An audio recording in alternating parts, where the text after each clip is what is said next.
Well, I say that this movie was a lot of fun, but unfortunately it did not generate enough laughs out of me, which is kind of a bummer. Now, I really wanted to love this movie.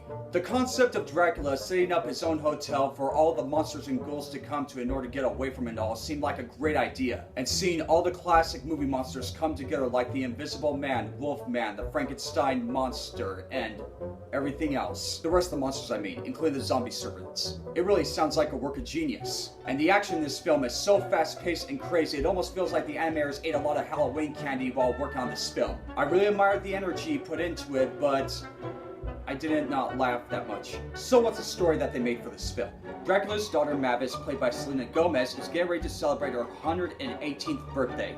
The Count, played by Adam Sandler, is inviting all the monsters over for this vacation in order to help her celebrate. Dracula's hotel is miles away from any human civilization because they fear humans. But little does the Count realize that a human young man, Jonathan, played by Andy Samberg, stumbles upon their hotel and he tries his best to hide him. Dracula realizes that he cannot expose this human kid to the rest of the monsters, so he disguises him as the Frankenstein monster. And when the rest of the monsters see him, they accept that Jonathan is one of them, including his daughter. And from there, the hilarity goes on like crazy. Now, I really want to love this movie, and I know that Adam Sandler has some comedic talent in him, and his voice acting as the Count is just priceless. I couldn't even tell that it was Sandler. The whole thing just felt like a tilt-a-whirl which you would ride at your local amusement park, and the laughs were just few and far between for me. Kind of disappointing.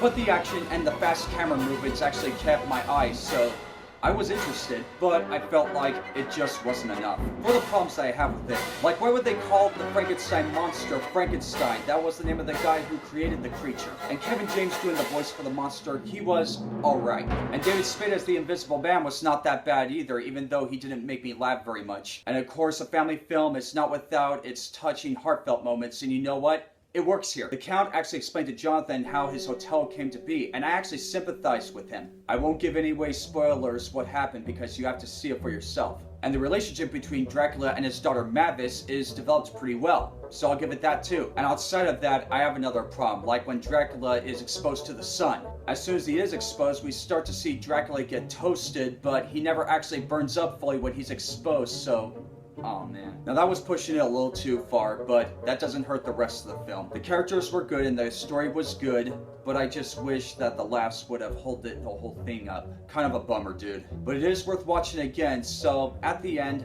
I will give Hotel Transylvania a 6 out of 10. I'm keeping my fingers crossed and hoping that the sequel will be better. So for a film like this, do you think Adam Sandler still has enough comedic talent to be able to do it, or no?